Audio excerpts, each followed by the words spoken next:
Hi friends, welcome to my channel. इस video में हम देखने वाले हैं इस ब्यूटीफुल से केक की डिटेल में रेसिपी और पूरे मेजरमेंट के साथ, कॉस्ट के साथ मैं आपको इस केक के बारे में बताने वाली हूँ। हमें कितना प्रीमिक्स लेना चाहिए, इस केक की कॉस्ट क्या होनी चाहिए, आपको ये कैसे बनाना है, राइस पेपर शेल भी आप कैसे बना सकते हो। ये वीडियो बहुत ही ज़्यादा इन्फॉर्मेटिव होने वाली है। प्लीज़ इस वीडियो को एंड तक ज़रूर देखना और अगर आपको पसंद आए तो प्लीज़ आपके सारे फ्रेंड्स एंड फैमिली के साथ इसे ज़रूर शेयर करना। चलिए फटाफट वीडियो स्टार्ट करते हैं। यहाँ मैंने हाफ केजी के पॉट के अंदर 1 किलो का केक बेक किया है। 250 ml के 2 कप मैंने यहाँ प्रीमिक्स यूज़ किया है। आप इस केक को सेंटर से देख सकते हो, ये थोड़ा सा नीचे की तरफ दब गया है पर ये बिल्कुल भी कच्चा नहीं है। आप देख सकते हो ये बराबर से बेक हुआ है।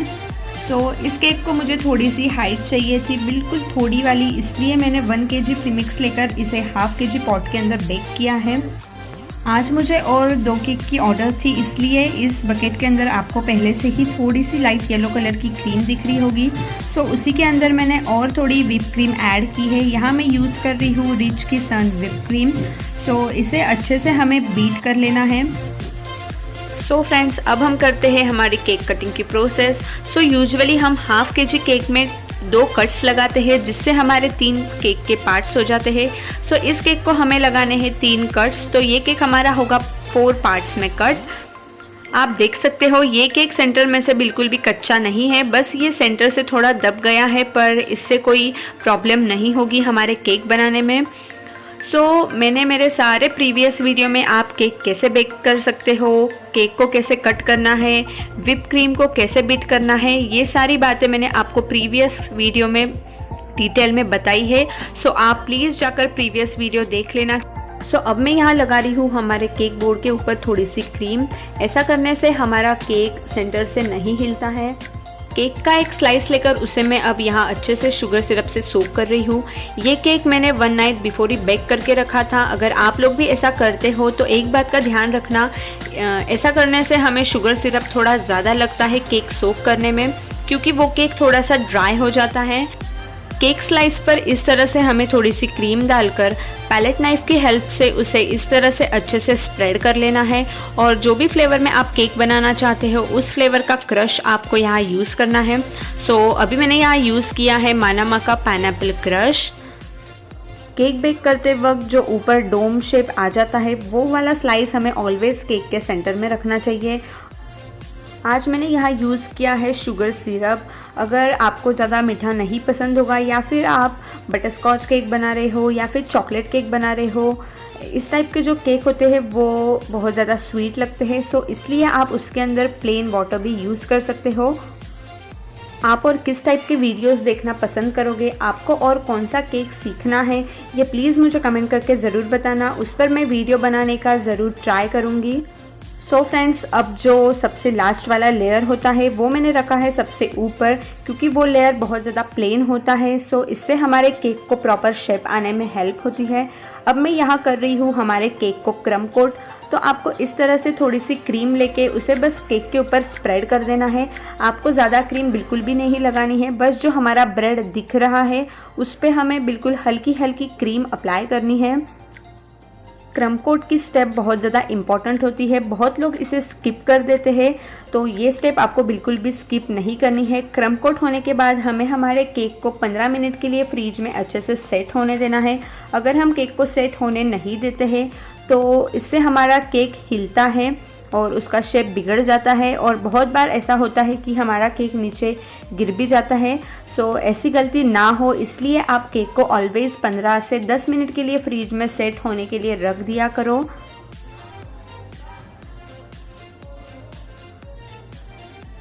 यहाँ मेरा केक फ्रीज में 15 मिनट के लिए सेट होके आ चुका है। अब सेम क्रीम से मैं इसके ऊपर कर रही हूँ फाइनल आइसिंग। फाइनल आइसिंग के बाद इसके ऊपर हमें अप्लाई करना है वाइट गनाश। क्रम कोट के बाद भी आप वाइट गनाश डायरेक्टली अप्लाई कर सकते हो, और इस तरह से पूरी आइसिंग परफेक्टली करके फिर से इसे 10 मिनट के लिए फ्रीज में सेट करने के बाद भी आप वाइट गनाश अप्लाई कर सकते हो। सो अब मैं यहाँ यूज़ कर रही हूँ मोर्डे का वाइट कंपाउंड। इस तरह से डबल बॉयलर की हेल्प से हमें थोड़ा सा वाइट चॉकलेट लेके उसे मेल्ट कर लेना है। वाइट चॉकलेट बहुत ही जल्दी मेल्ट हो जाता है, इसलिए आप गैस के पास ध्यान ज़रूर रखना। और चॉकलेट मेल्ट होने के बाद उसे थोड़ा ठंडा होने के बाद केक के टॉप पर इस तरह से डाल देना है और पैलेट नाइफ की हेल्प से इसे फटाफट अच्छे से स्प्रेड कर लेना है। इस तरह से टर्न टेबल गोल घुमाते हुए अगर हम चॉकलेट को स्प्रेड करते हैं तो वो केक पर पूरी तरीके से अप्लाई हो जाता है। जब हम केक को ट्रांसपोर्ट करते हैं तब फॉन्डेंट मेल्ट होने के बहुत ज़्यादा चांसेस होते हैं, इसलिए आप समर्स में इस तरह से केक के ऊपर कोई भी चॉकलेट अप्लाई करके फॉन्डेंट का यूज़ कर सकते हो। सो ये थी हमारी आज की प्रो टिप। सो ये स्टेप आप ज़रूर फॉलो करना, इससे आपका फॉन्डेंट बहुत ही ज़्यादा अच्छा लगता है और हमारा केक ख़राब भी नहीं होता है। सो इस केक को अब हमें फिर से 10 मिनट के लिए फ्रिज में सेट होने देना है और अब हम करते हैं हमारे फॉन्डेंट रफल बनाने की तैयारी। सो यहाँ मैंने यूज़ किया है white fondant and blue fondant. बस हमें 2 ही फॉन्डेंट का यूज़ करना है। जितना फॉन्डेंट हमें लगेगा उतना ही फॉन्डेंट हमें बैग में से निकालना है और फिर से बचे हुए फॉन्डेंट को अच्छे से बैग में पैक करके रख देना है। अगर हम फॉन्डेंट खुले में रखते हैं तो वो बहुत ही जल्दी ड्राई हो जाता है। सो यहाँ मैंने लिया है अब वाइट फॉन्डेंट और उसमें मैं अब थोड़ा सा ब्लू वाला फॉन्डेंट ऐड करने वाली हूँ। इससे लाइट ब्लू कलर का फॉन्डेंट का शेड हमारा रेडी हो जाएगा। इन दोनों फॉन्डेंट्स को हमें अच्छे से मिक्स करना है ताकि वो एक दूसरे के अंदर अच्छे से मिल जाए और हमारा लाइट फॉन्डेंट कलर का शेड बन जाए। यहाँ मेरे पास रोलर नहीं था, इसलिए मैं हमारे नॉर्मल बेलन का ही यूज़ कर रही हूँ। सो आप लोग भी अगर मेरे तरह बिगिनर्स होंगे तो आप लोगों को भी सारा मटेरियल परचेस करने की ज़रूरत बिल्कुल भी नहीं है। आप लोग कुछ कुछ घर का मटेरियल यूज़ करके भी केक बना सकते हो। फॉन्डेंट का जो सर्कल शेप है उसे इस तरह से हमें केक के टॉप पर अच्छे से रख देना है और हाथों से ही उसे ऊपर की साइड से प्लेन भी कर लेना है और जो उसके साइड्स है उसे वाटर से हमें अच्छे से स्टिक कर लेना है। सो यहाँ हमारा हाफ केक रेडी हो चुका है। अब बचा है इसके रफल बनाने का काम। सो चलिए अब रफल्स बनाना स्टार्ट करते हैं। सो यहाँ मैंने अभी लिया है वाइट कलर का फॉन्डेंट और उसे हमें अच्छे से पहले इस तरह से सॉफ्ट कर लेना है। इस तरह का रफल केक दिखने में बहुत ही ज़्यादा सुंदर लगता है। सो यहाँ मैंने यूज़ किया है ब्लू कलर के शेड्स। सो आप आपके हिसाब से कोई भी कलर के शेड्स में इस केक को बना सकते हो। इस तरह से आपको एक वाइट कलर की स्ट्रिप कट कर लेनी है और ये जो टूल आता है इससे उसका एक पार्ट आपको थोड़ा थोड़ा पतला कर लेना है ताकि वो अच्छे से फोल्ड हो सके और उसकी नीचे की साइड में हमें वाटर लगा लेना है ताकि हमारी स्ट्रिप केक पर अच्छे से फिक्स हो सके। सो इस तरह से आपको केक के ऊपर उसे स्टिक कर लेना है। स्ट्रिप का थोड़ा सा पार्ट केक के बाहर इस तरह से आना चाहिए, इस बात का भी आपको ध्यान रखना है। फॉन्डेंट केक थीम केक्स बनाना मैंने भी इस तरह से YouTube पे देख कर ही सीखा है। सो आप लोग भी मेरे वीडियोस देखकर बहुत अच्छे से सीख सकते हो, इस बात की मैं आपको गारंटी देती हूँ। सो प्लीज़ वीडियो आप पूरा देखना और इस केक को घर पे बनाने का ट्राई भी ज़रूर करना। रफल्स के जो शेड्स है उसे मैंने लाइट टू डार्क इस तरह से रखा है। सो फर्स्ट स्ट्रिप हमने ली थी वाइट कलर में, नेक्स्ट स्ट्रिप अब मैं लेने वाली हूँ लाइट ब्लू कलर में। एंड फ्रेंड्स, अगर आपने अब तक मुझे इंस्टाग्राम पे फॉलो नहीं किया होगा तो स्क्रीन पर मेरी आईडी आती होगी, आप जल्दी से जाके मुझे वहाँ पे भी फॉलो कर लीजिए क्योंकि केक के डेली अपडेट्स आपको इंस्टाग्राम पे देखने मिल जाएंगे। और आप वीडियो में एंड तक ज़रूर बने रहना क्योंकि वीडियो के एंड में मैं आप लोगों के साथ इस केक का पूरा बजट शेयर करने वाली हूँ। अगर आप लोग भी केक का बिज़नेस करना चाहते हो तो एक बात का ध्यान ज़रूर रखना, जो इस तरह के हार्ड वर्क वाले केक होते हैं, थीम केक्स जो होते हैं, उसकी आपको कभी भी अर्जेंट ऑर्डर नहीं लेनी है। 1 या 2 दिन पहले ही अगर आपको इसकी ऑर्डर आए तो आपको इस तरह के केक बनाकर देने हैं। एंड अगर आप में क्रिएटिविटी होगी, कुछ करने का हौसला होगा, अगर आप कोई काम पूरे मन से करते होंगे तो वो काम बहुत ज़्यादा इजी हो जाता है आप लोगों को करने के लिए। ये बात मैं मेरे खुद के एक्सपीरियंस से बोल रही हूँ क्योंकि ये केक की जब मुझे ऑर्डर आई तो मुझे बहुत ज़्यादा डर लग रहा था क्योंकि मैंने फॉन्डेंट क्लास बिल्कुल भी नहीं किया है और मुझे बिल्कुल भी आइडिया नहीं थी और उसमें इतना हार्ड केक उन्होंने मुझे दिया, तो इसलिए मुझे बहुत ज़्यादा डर लग रहा था। पर मैंने बहुत सारा रिसर्च किया, कुछ वीडियो देखे, तो उससे मुझे थोड़ा अंदाज़ा आ गया कि फॉन्डेंट वर्क कैसे करता है और मैंने ये केक बना दिया। सो आप लोग देख सकते हो ये केक बहुत ही इजीली मैं बना रही हूँ। इस तरह का केक मैं फ़र्स्ट टाइम बना रही थी, इसलिए मुझे ये केक बनाने में बहुत ज़्यादा टाइम भी लगा था। पर ये केक लास्ट में बन के बहुत ही ज़्यादा अच्छा लग रहा था, तो मैं बहुत ज़्यादा खुश भी थी। सो अपनी बातें भी ख़त्म हो गई और यहाँ हमारा रफ़ल वर्क भी कंप्लीट होने आ गया है। बस अभी लास्ट स्ट्रिप में यहाँ रोल कर रही हूँ और उसे अब बस हमें केक पर प्लेस करना है।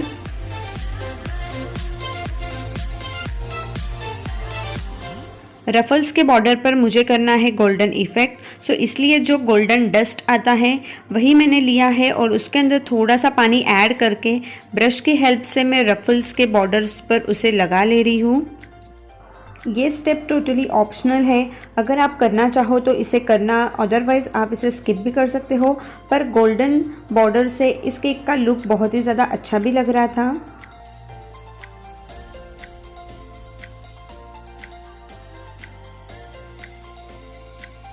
यहाँ मैंने अब बना लिए हैं फॉन्डेंट के balls white, light blue and blue colour में। एंड कटोरी के अंदर मैंने लिया है थोड़ा सा गोल्डन डस्ट और जो वाइट फॉन्डेंट बॉल्स है उसे मैंने इस तरह से गोल्डन डस्ट में डीप करके गोल्डन बॉल्स भी रेडी कर लिए हैं। इस तरह के जो गोल्डन बॉल्स होते हैं इसे मेटेलिक बॉल्स बोलते हैं और ये आपको ऑनलाइन ऑफलाइन किसी भी केक शॉप में मिल जाते हैं, पर वो बॉल्स बहुत कॉस्टली होते हैं, इसलिए मैंने यहाँ DIY करके इस तरह से फॉन्डेंट बॉल्स बना लिए हैं। Metallic balls and fondant balls के लुक में थोड़ा सा डिफरेंस तो आएगा ही, पर अगर आपका बजट कम होगा तो आप इस तरह से फॉन्डेंट बॉल्स भी बना सकते हो, या फिर अगर बजट ज़्यादा होगा, कस्टमर ज़्यादा पैसे देने रेडी होगा, तो आप गोल्डन बॉल्स लाके भी केक पर अप्लाई कर सकते हो।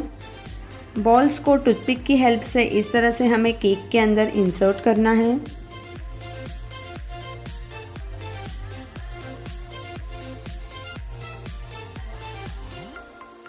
बॉल्स का वर्क कंप्लीट होने के बाद अब हमें बनाना है राइस पेपर शेल। सो इसके लिए मैंने राइस पेपर की शीट्स अमेज़ॉन से ऑर्डर की थी। इन शीट का बंच आता है अप्रॉक्स 300 या फिर 350 रुपीज़ में। एंड आप देख सकते हो ये शीट्स बहुत ही ज़्यादा पतली होती है। अब हमें एक प्लेट के अंदर थोड़ा सा वाटर लेना है और उसके अंदर इस शीट को डिप करना है। ये शीट पूरी अच्छे से उस पानी के अंदर डिप हो जाए, इस बात का हमें ध्यान रखना है। शीट में पानी अच्छे से एब्जॉर्ब होने के बाद शीट बहुत ही ज़्यादा सॉफ्ट हो जाती है और अब हम इसे जो भी शेप देंगे ये वो शेप में आ जाती है। ये शेल मुझे बनाना था ब्लू कलर में, इसलिए यहाँ मैं यूज़ कर रही हूँ रॉयल ब्लू कलर। एक ड्रॉप हमें बस कलर डालना है और वो इस तरह से पूरे शीट के अंदर स्प्रेड हो जाता है। अब हमें इस शीट को ट्रांसफ़र करना है एक सिलिकॉन मैट के ऊपर। अगर आपके पास सिलिकॉन मैट नहीं होगी तो आप इसे बटर पेपर के ऊपर भी इस तरह से रख सकते हो और फिर एक पानी से भरी हुई हमें बॉटल लेना है और उसके ऊपर हमें इस तरह से हमारी सिलिकॉन मैट रख देनी है और जो अपने आप वेव्स आते हैं उस वेव्स में भी आप इसे रख सकते हो, या फिर आप सिलिकॉन मैट को आपके हिसाब से कोई भी शेप दे सकते हो। सो उस शेप में आपका राइस पेपर बन के रेडी हो जाएगा। ये शेल मैंने ओवरनाइट ड्राई होने के लिए रख दिया था। अब यहाँ मैंने मैसेज लिखने के लिए वाइट फॉन्डेंट का इस तरह से एक शेप कट कर लिया है और उसे केक बोर्ड पर अच्छे से वाटर से स्टिक कर लिया है। अब यहाँ मैंने लिया है जेल ब्लैक कलर, आप लिक्विड ब्लैक कलर भी ले सकते हो और ब्रश की हेल्प से मैं इस वाइट स्ट्रिप के ऊपर मैसेज लिख रही हूँ। आजकल मार्केट में ब्लैक पेन भी आ रहे हैं जो एडिबल पेन होते हैं, आप उससे भी मैसेज लिख सकते हो। नेक्स्ट मॉर्निंग हमारा राइस पेपर शेल बिल्कुल अच्छे से ड्राई हो गया है, आप देख सकते हो। और आपको बताने के चक्कर में मैंने इस पर बहुत ज़ोर से नाखून मार दिया था तो ये ऊपर से ब्रेक भी हो गया है, बट डोंट वरी, हम इसे स्टिक कर लेंगे। केक के ऊपर अगर आपको इस तरह से कोई भी टॉपर अगर रखना होगा तो उस टॉपर के नीचे आपको ऑलवेज़ छोटा सा फॉन्डेंट का पीस रखना चाहिए।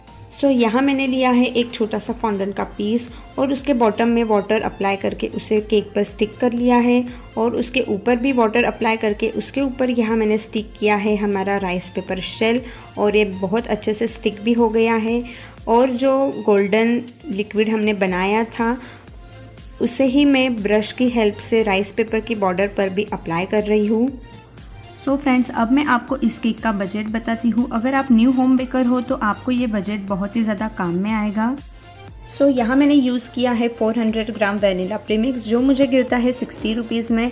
अगर आप सेपरेट वेनिला प्रीमिक्स लेने जाओगे तो आपको 250 ग्राम वेनिला प्रीमिक्स बस मिलेगा 60 रुपीज़ में। तो अगर आप बल्क में लेते हो 5 kg की पैकिंग तो आपको ये सस्ता गिरेगा। और मुझे यहाँ लगी है 50 रुपीज़ की क्रीम, 50 रुपीज़ का चॉकलेट और 100 रुपीज़ का फॉन्डेंट। और जो बाकी की छोटी छोटी चीज़ें हैं जैसे कि gas, base and box, electricity, crush, golden जो डस्ट हमने यूज़ किया था वो, राइस पेपर शेल, इन सब का कॉस्ट होता है 150 to 200 रुपीज़। आप जैसा लेते हो वैसे आपको कॉस्ट गिरेगा, ये बात मैं आपको फिर से बता रही हूँ। और इस केक को लगी है हमें बहुत ज़्यादा मेहनत, तो ऑलवेज़ हमें हमारी मेहनत भी केक कॉस्ट के अंदर इंक्लूड करनी है। सो ये केक पूरा हमारा बन जाता है 400 से 600 रुपीज़ में। अगर आप बल्क में मटेरियल लेते हो तो आपको केक कॉस्ट थोड़ा कम गिरेगा और अगर आप सेपरेट मटेरियल जाके लेते हो तो थोड़ा आपको कॉस्टली गिर सकता है। सो आप उस हिसाब से इस केक की कॉस्ट लगा सकते हो। एंड ये केक आप 1000 रुपीज़ से लेके 1200 तक आराम से सेल कर सकते हो। इस केक के अंदर क्रिएटिविटी बहुत ज़्यादा है और टाइम भी हमें बहुत ज़्यादा लगता है। सो ये था आज का हमारा थीम केक के ऊपर, रफल केक के ऊपर डिटेल में वीडियो। अगर आपको ये वीडियो पसंद आया होगा तो प्लीज़ इसे लाइक करना और मुझे कमेंट करके ज़रूर बताना। सो मैं आपको मिलती हूँ अब जल्दी ही एक नए वीडियो के साथ। तब तक के लिए bye bye and take care.